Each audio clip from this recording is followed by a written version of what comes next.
We got to break Cereba up. Cereba is a cartel. We have to own our grid because we paid for it. You had it too long. That's number one. We need to control the purchasing of fuel because we pay for it. We should be in charge of buying it. The fuel companies, you better buckle up too. Jackson Point pipeline have to be reverted back to the ownership of the country. Oh, Mario, you can't tell them how to operate their business. Well, yes, we can.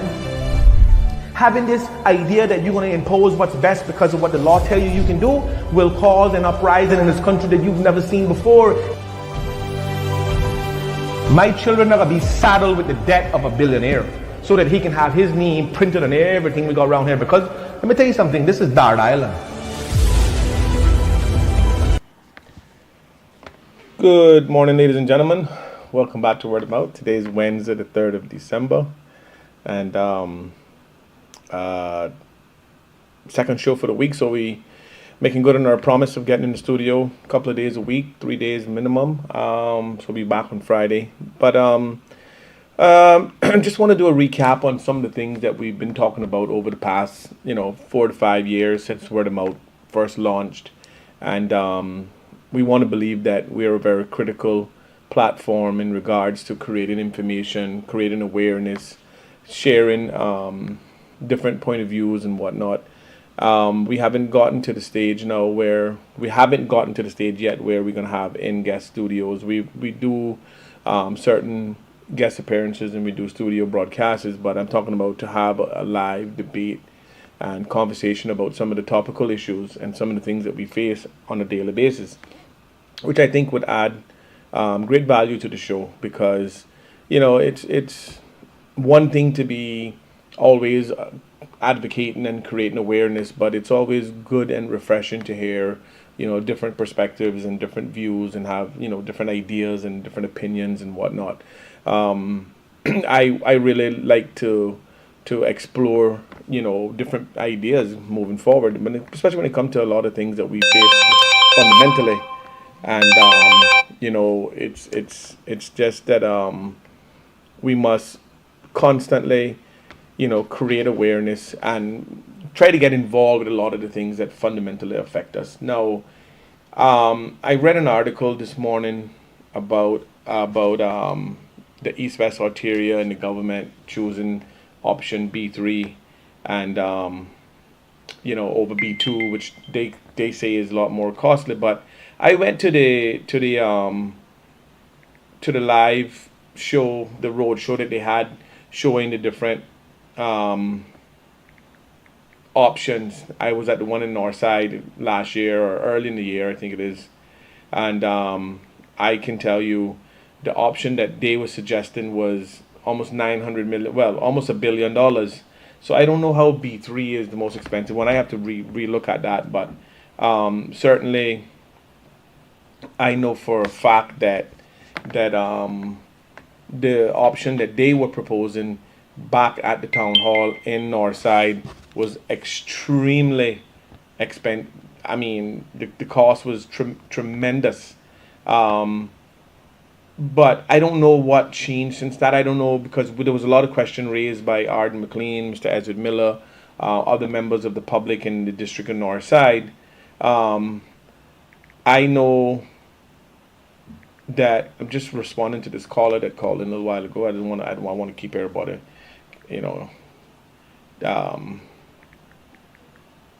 So yeah, when I went to that town hall meeting to see the different options in which the government team had engaged, and then you had the NCC, and you had the different options. And ladies and gentlemen, I can tell you, and I looked at the proposed, they were talking about doing, I think it was 17 300-foot long bridges over some wetlands. It was ridiculous. And we talking about some of those were 20 foot above sea level. It was absolutely ridiculous. And I can assure you it wasn't something that was attainable or doable financially or physically. It was impossible, which was basically a well, we can't take this option because no way under the sun we can do it. So it was a deterrent, to not build the East-West Arteria. I look at the article on CNS, and again, I'm not surprised about the over sensationalizing the story.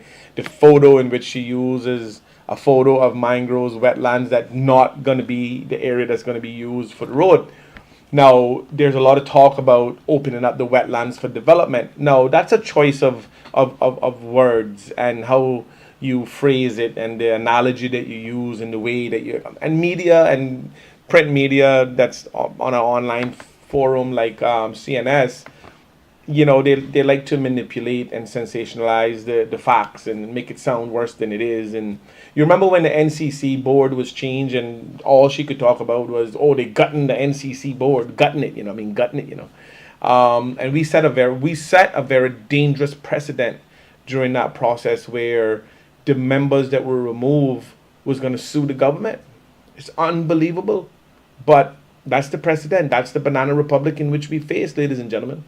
But I look at this article. I read this article. I do my best to try to interpret it the best I can, and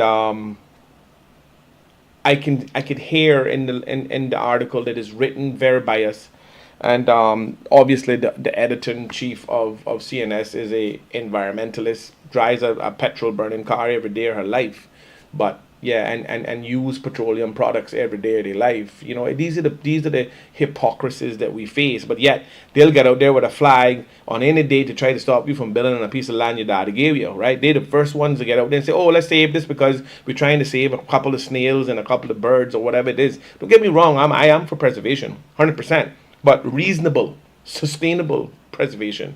The government talk about sustainable Cayman. Well, what's sustainable Cayman? What does sustainable development look like? Meaning stamp out the existence and the evolvement and the evolution of mankind. Is that what it means? Because if that's what it means, then let's just call it what it is. Call a spade a spade. If we plan to just kill off all the humans and say no more human activities because we want Mother Nature to thrive on her own, well, let's just do that. Let's find another planet and ship off. Elon Musk got a lot of rockets.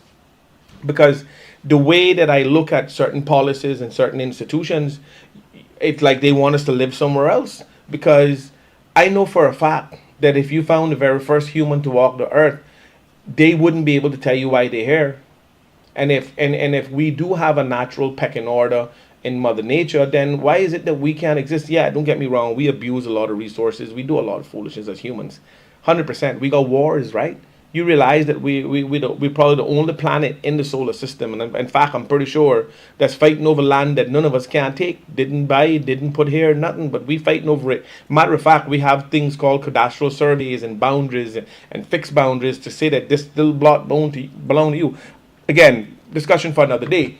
But the reality is that we have hypocrisy leading the charge to try to deter development that could be sustainable, not sustainable, however you want to term it individually. That's for ones to each his own. And the photograph that she used to say to head this article, again, very misleading.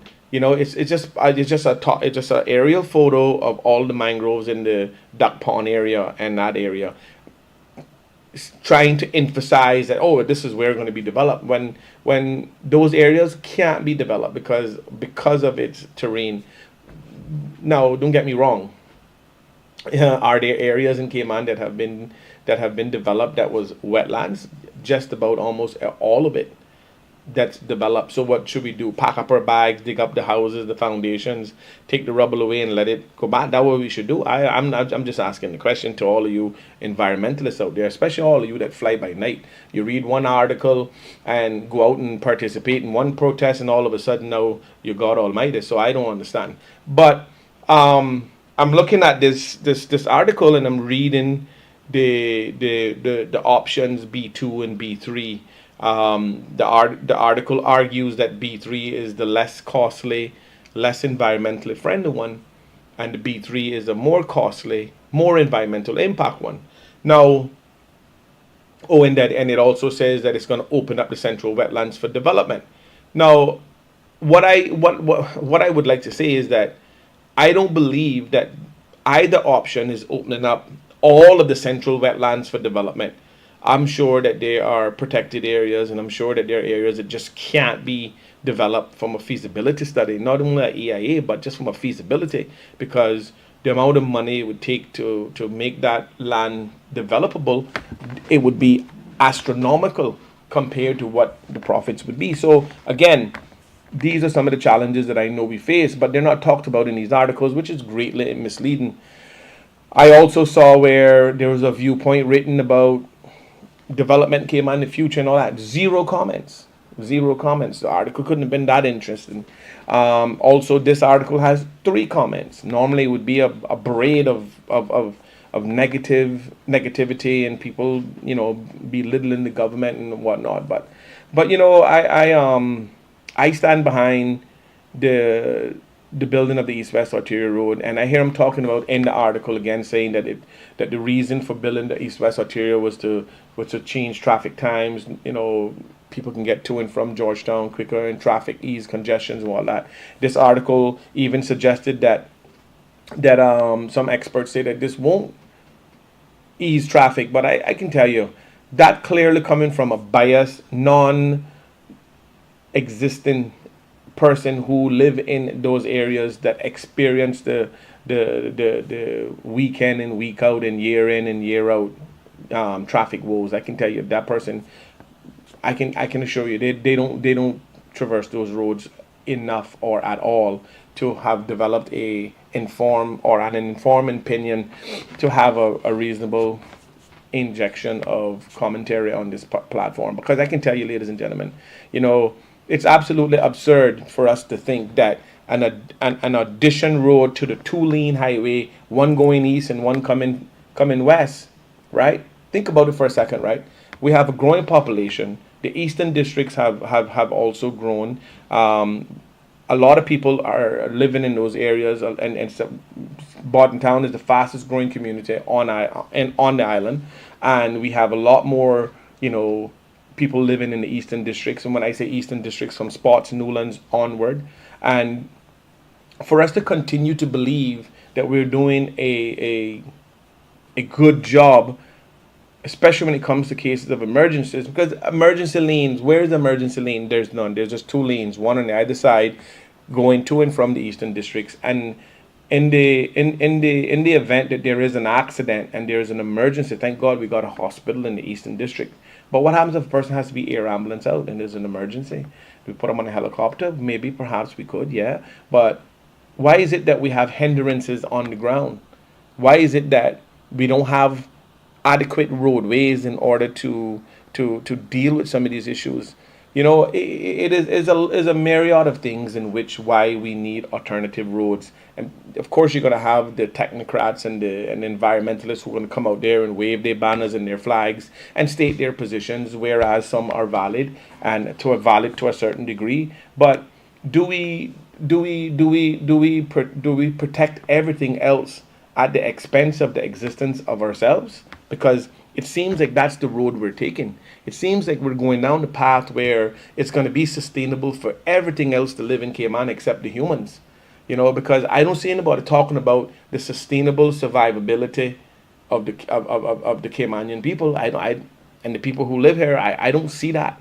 I see where we're making tremendous amounts of efforts in those small pockets of people to try to create the hindrance of anything resembling, and they always use these terms to make it impact a little bit harder or create fear mongering among those who just don't take the time to understand what's at stake.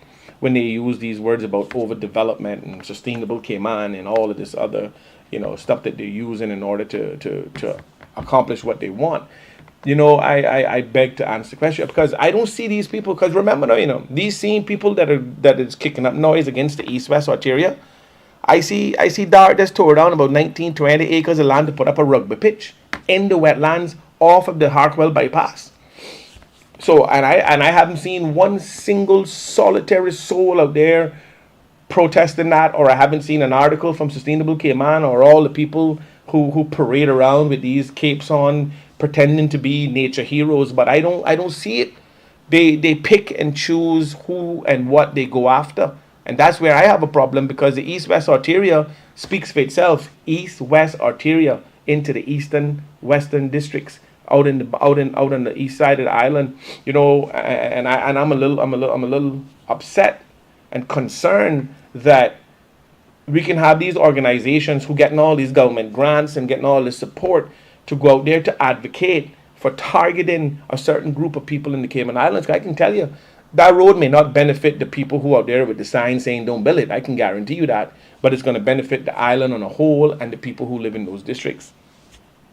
God forbid that we want to take some of the condensely populated development and put it in areas in which is easier to access. If you take and you look, and I said this before, and you go on Google Earth and you zoom out and look at the Cayman Islands, and you'll see how condensely populated we are and developed in a certain area, from West Bay Peak all the way down to Spots Newlands in that area, right? You'll see that Cayman is heavily condensely populated and developed in those concentrated areas. Now, don't get me wrong. The last thing I want to see is eastern or north side breakers in Bontown turning into West Bay Road, where we put it, where we had poor planning in the beginning, right?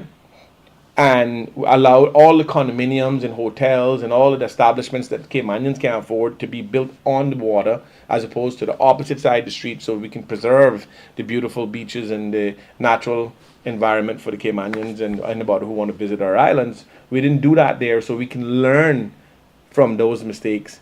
And if we do have, and we got the Four Seasons, we got the Mandarin and different hotels and different proposed projects for the Eastern District, so we want to get it right on that side, and we want to make sure. So how are we gonna conceivably say we want to have these things happening on that side, and you're gonna have a two-lane road that is inadequate now, being the primary in and out artery into the island, into the eastern? It's absolutely crazy to even think of that. But again, you don't see too much conversation on the CNS platforms and other platforms that advocate for their convenience of being an environmentalist or whatever they want to call themselves. Because I'm not against people who want to protect the environment. Absolutely not. I'm just saying that there is a limit to everything that we do. So and there's rationale that we need to consider. I'm just lost for words when it comes, and I'm rarely lost for words when it comes to seeing this sort of activity going on in Cayman and being heavily embraced, because somebody want to feel like they're doing the right thing. Just like how I feel about charities. You all know how I feel about charities, right? We have a country that boasts first world status, fifth largest financial center in the world, if not higher than that now. We have 135 different nationalities. We have one of the best islands for tourism. We got good crime rate relative to other places, and yet we seem to be operating backwards. I just don't understand it. And yes, there have been a lot of good efforts that didn't see the light of day, but again, who to blame? It's us. A lot of the issues we face are self-inflicted, and until we can come to terms with that and admit, and then be willing to be brave enough to do something alternatively to try to change that narrative. Now, again, I looked in the Compass. I saw where there's an article where Off-Reg is being sued by Digicel. I look at these things, and it upsets me because and this all stemmed from a case that the regulatory body, the regulatory authority, lost against C3, for some collection of royalties and fees and whatnot. And again, how is it that we can be the regulators of industries, but yet being the persons who are being subject? Now, don't get me wrong. I know that there are cases and there are times in which some people don't do their job, or something happened and things didn't got out of hand, and the laws are not in clear English, or some people didn't interpret them properly. They did something that and people sue. I get that.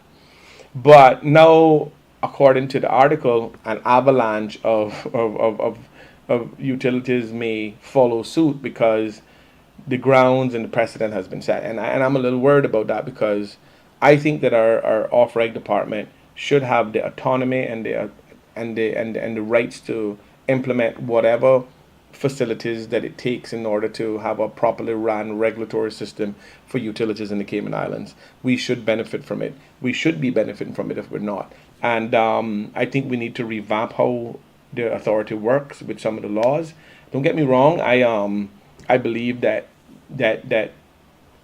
why we are in these positions because we haven't been brave enough in the past, and certainly not now in the present, to implement certain policies and change certain laws to give the autonomy to ensure that there's clear English on what they can and cannot charge for, and what they should be collecting from what they shouldn't be collecting. So I just think we need to get to that point. And right now, I'm not on the side of Digicel or C3 or any of them. I'm on the side of off-reg, because they are a government authority that is to regulate these industries and these companies and make sure that they provide adequate service. I mean, Digicel wants to sue the government. Why Digicel don't try paying back all the money rebate on the persons who paid for a 30-day plan but only got 15 days service because of their poor service that they provide? Because everybody pop typed into one pipeline trying to squeeze what they can out of it, and anything, and only thing that coming out the other end of it is a little trickle down frequency that we get called service. We gotta be the biggest test dummies in the world, right? Because they bring all of the junk here and throw it in Cayman technology, charge us a mint for the arm and the leg, and call it technology.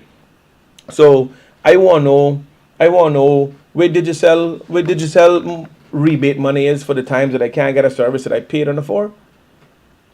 10 days out of the month, my phone don't work efficiently or properly because of the service. In fact, I went to the Digicel store last week, and every one of their systems were down. I couldn't get nothing done. I couldn't top up nothing. I couldn't rectify anything. So when my rebate is on that, I paid for a month of service and only got 15 days. So how about we putting some policies in place that off-reg can sue them or can penalize them for not providing what they're selling? I get that you have technical difficulties, but man, 10 days, 15 days, come on. So I know one thing for sure: they better pray. I'd say it all the time. They better pray. Don't get in charge, and there could be some things, there'll be some heads rolling around this place. Now they're not gonna like it, and they're not going nowhere. And ladies and gentlemen, you don't let no stupid coward politician ever try to sell you the notion that, oh, you can't be that radical because they'll pack up and go somewhere. Where they gonna go? Let me ask another question. You look at all of the things that these companies in every area is benefiting in the Cayman Islands. You take a good look and you make that penetrate. You look at all of these companies that are allowed to set up shop and run in the Cayman Islands in every area. Where else in the world they gonna go do that? Because if there was somewhere else in the world for them to do it, they would be there. Cayman is a high cost of living jurisdiction. They here because the numbers make sense. And if the government make proper adjustments to manage these things properly, they're not going nowhere. I'm so sick of hearing weak politicians cry wolf about, oh, well, if we put this immigration policy in place, they might do work. Listen, they might do work elsewhere. Ladies and gentlemen, let me explain something to you all. The problem is that we have made them cry wolf and we come to the beck and call every time. We have never wised up to the fact that they're just crying wolf. They are not going anywhere. Ladies and gentlemen, we got $11 trillion on these shores managed every year. You think the people that own that money care about the accounting houses, the law firms, and the bankers? All they care about is if they can conduct the business that they need to keep their money in this jurisdiction. That's all they worried about. Why you think in the financial service industry you got one company jumping from this firm to that firm to that firm? Whenever they find an administrator or a director or someone who manages their fund properly, and that person is cherry-picked or poached to another company, that book of business goes with them. Why? Because the people are comfortable with them. The people are comfortable with that administrator or that director or that person who have been managing their fund for XYZ. Listen, ladies and gentlemen, we got to stop hiding behind this cloak of secrecy when it comes to financial service industry and other industries where ain't going nowhere if we put stronger policies in place that our people better benefit from these institutions. We got to stop letting them tell us. Because remember, ladies and gentlemen, let me make this very, very clear. When Michael Miles rolled out the immigration policy, you know who the stakeholders were that convinced Michael to redact some of the missions that he wanted to carry out? You know who the stakeholders were? Head of departments of the law firms, the accounting firms, and those, not the clients. Not one single client call Michael Miles and say, we don't agree with the rollover policy because it's going to hurt our business. I bet you the equity partner or the PR point person for those for all those law firms and accounting firms is who came out front and say, hey Michael, look, this can cut into our bottom line. We can't operate like this because we paying for this cheap labor over here and we can't afford for a Caymanian come in here and get a reasonable salary. Last thing we want is a Caymanian making money that can generate enough wealth for them to have a seat at the table, to have some sort of injection in how policies are written or how some things are done in the Cayman Islands. And I don't understand what's going on in these islands. You understand? When they say stakeholders, we talk about the people who benefit from the people who are giving them the book of business. So it's an absolute false statement for any politician to say, well, we have to maintain this. The reason why we roll this back is because the stakeholders told us it's going to cut into their this, and the stakeholders, the clients not saying that. The clients not saying that. You think the clients care about how much an equity partner making every year? He could care less. He care about that book of business being maintained, updated, and regulated to its full extent. That's all that client worried about. They don't care what color the face of the lawyer is. They don't care what color the firm is. They don't even care the name of the firm. They just want to know that they are in the best institution to manage their book of business, so that they can continue to generate the revenue in which they have or enjoyed. So, ladies and gentlemen, we got to stop accepting these excuses and these ploys of trying to path us down these narratives, because that's what's happening. We got the equity partners and the people who are fearful of their bottom line is dictating what government do from a policy standpoint. Those are the facts. And I challenge Michael Miles or anybody in that cabinet to tell me that they spoke to a client in the financial service industry that said, oh, the 2-year rollover policy going to affect our bottom line. I guarantee you, not one single client that is being managed on these shores reached out to our government and say you're going to affect our business. It's always the people who managing the clients. Yeah, the law firms and the accounting firms and the bankers, they're the ones that are in fear of losing that little extra tip of the bonus at the end of the year. So trust me when I tell you, this thing is concocted for them, not us. That's why a sovereignty is imperative. We haven't benefited from it for the last 30 years. We need to start benefiting from it now. Because I don't mind the stakeholders complaining, Once we get in our fair share, complain all you want. We'll have you at the table, but make sure you understand that at that table comes at a cost.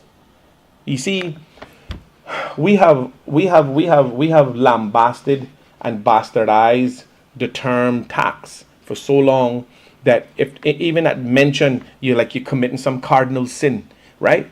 But we have it in forms of duty, we have it in forms of fees. So, call it what you want. So you telling me that we are willing to be scaremongered into a corner by the establishment, the stakeholders. You imagine the stakeholders. How we need to have a stronger conversation with the policymakers so that we can implement things that make sense for the Cayman Islands. We don't have a problem maintaining, and we should be maintaining our financial service industry at all costs. It's a vital, if not one of the most vital parts of our economy. No one is talking about anything about we're against it. We want to know. We need to be profit sharing as a country in the billions of dollars that is being extracted for service fees, for services to those clients. Those clients already paying that money. We're not affecting them. All we're doing is creating strategic policy that ensures that the Cayman Islands and its people benefit from these institutions, other than work permit fees and this fee and that fee. No, we have to put something in place now. Should have been put in place 30 years ago. I'm telling you, we would be flush with cash. We would have enough money to take care of all of our people way down in the future. But we have politicians who are being dictated by the stakeholders, and the stakeholders being the equity partners and the big boys in all of these firms that is raking in truckloads of the service fees money. We get nothing from that other than work permit fees and licensing fees. That's it. And then if they mess up one little transaction, SEMA give them a little fine. Yeah, we get money in that way, but we need to have a fixed percentage coming out of those service fees that is being charged to the consumer, to the customer.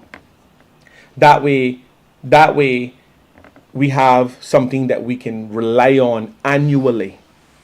This money goes towards education, healthcare, housing, all of these things, right? Infrastructure upgrades. These are the things that we need finances for, and we selling out our sustainability in order to get it. We gave everybody and their grandmother a license to drive car. Why? Generates revenue. We gave everybody and their grandmother a work permit, whether it's needed or not. Why? Because we need the revenue. Now, we need work permit holders, yes. But what happened to the little road company who apply for 10 work permits for laborers to come to Cayman, and then they operating like a labor office? You got people in Cayman who get status, who now can be called a Caymanian, open up a construction company, bring in 20 people under the permit, provide all of these bogus contracts saying they got work, and then they take and they sub out these people and charge those people to pay for their own permit and use it as a labor. This is what's taking place. And nobody can tell me that they're not taking place. But yet, we want to be complacent when it comes to making sure that the country benefits from every industry from a maximum point, so that we, the people of these islands, and these islands could be well run and well taken care of. Come on, man. We the only country in the world that don't do it. We ain't got no embargoes on us. We ain't got no, we don't boast no third world status or no fourth world or no. We boast all of the things that's supposed to make us great, but yet we not even good, and good is the enemy of great. And imagine we not even good. We not even good. Just this morning before I came into the studio, I went to planning department over at the government building to pay for pay one fee. And as I parked my car and got out of my car, there was a gentleman standing up under the tree. Looked like he looked fine, and he know me clearly, because he said, "Mario, you all right?" And I said, "Yeah." "Everything good?" He said, "Yeah." I said, "Giving thanks." He said, "Boy, running a little rough time. He needed money for gas." And here's somebody that I didn't even think needed anything. Now, why he need money for gas, I don't know. I don't judge people, and I would never judge him. And if I had cash in my pocket, he would have gotten it. I guarantee you that.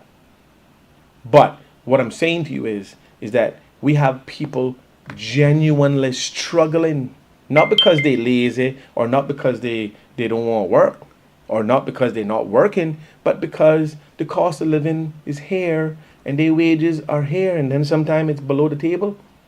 So it's hard for them to sustain.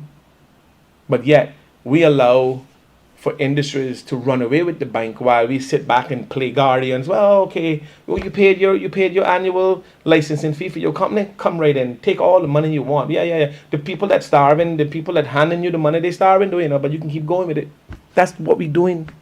Facts, And I'm not being anti anything by simply saying that we have industries that are thriving, creating multiple wealthy people on an annual basis, generating an immense amount of wealth while our people are starving. All I'm saying is that we want our share. We got put in proper structure to collect our portion of that. so that our country could be properly run, our people could be properly fed and housed and taken care of. No Caymanian, no Caymanian, and I mean generational Caymanian, should have to pay for education, should have to pay for healthcare in the Cayman Islands. Why? Because we generate enough wealth here to take care of that ourselves. These are two line items in life that if they're paid for, it gives our people a better opportunity of sustainability, and their check can pay for the rest of the stuff. They're able to provide for themselves. People keep saying, well, a country can't provide. No, the country need to provide a sustainable environment for all its people. Now, the definition of a sustainable environment means that we can extract the right amount of money to take care of our people, to give them that boost that they need. And we got to stop playing around with the idea that we're hurting someone else while our people continuing to suffer. These are the things that we need to do. And these are the things that we need to focus on. We got CUC operating like a bandit. And I can call it like a spade a spade. Now, I told you all in the last show, I'm going to stop fighting them. I'm going to try to introduce some things that can partner and enhance what they're doing so it can give us a better product for a better price. I'm willing to do that, right? But I'm going to need, and the country going to need regulation. We're going to need laws. We're going to need things to be implemented in order to attain that goal. Are we willing to do it? I don't know. Everybody in government that don't like Mario is emotional. They don't, because I said something about you during the campaign. You realize that if I were the only doctor on this island, right, and they maintain the position they got, they would rather die than come to me for care because of their political emotions. You telling me that because you have a problem with me saying I don't like quitters, which I don't like quitters. I like fighters, and they quit. I don't care how they try to paint that picture. They quit. They think they won because now they're back in the driver's seat. But let me tell you something, a time longer than rope. Oh yeah, and what goes up, not eventually have to come down. So at the end of the day, don't forget the phase you pass on the way up, because it may be the same phase you pass on the way down. So people are only as good as the other people they surround themselves with. And no man is an island jack. You can't do it on your own. So anyway, ladies and gentlemen, we will continue the conversation. I can't wait till we have live studio where this is live, but I mean like live guests and conversations going back and forth. I got all of the devices now. I got all of my cameras, my lighting, my mics. I got everything. We good to go. But so yeah, let's continue the conversation. Let's continue down this road. Let's continue to put pressure where pressure is needed. We have some things that we need to get done. The financial service industry need to be paying their fair share. And I'm not talking about the customers. I'm talking about the offices, the law firms, and the bank and the accounting firms that collecting the money. The country needed share. I'm sorry. Call a spade a spade. That's how I see it. Anyway, ladies and gentlemen, enjoy the rest of your Hump Day Wednesday, and I'll see you guys on Friday morning. We do a recap of the whole week. Plus, I got some other things I want to talk about and some good things I'm going to try to bring in someone in the studio to have a little round table. Hopefully Friday. If that don't work out, I'll still be here. So thank you all for joining the show, and I really appreciate the constant support and the views and the commentary and everything. So I'll see you on Friday morning.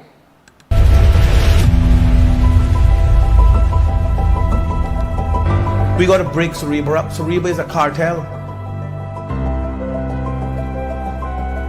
We have to own our grid because we paid for it. You had it too long. That's number one. We need to control the purchasing of fuel because we pay for it. We should be in charge of buying it. The fuel companies, you better buckle up too. Jackson Point pipeline have to be reverted back to the ownership of the country. Oh, Mario, you can't tell them how to operate their business. Well, yes, we can. Having this idea that you're going to impose what's best because of what the law tell you can do will cause an uprising in this country that you've never seen before. My children are going to be saddled with the debt of a billionaire so that he can have his name printed on everything we got around here. Because let me tell you something, this is dark.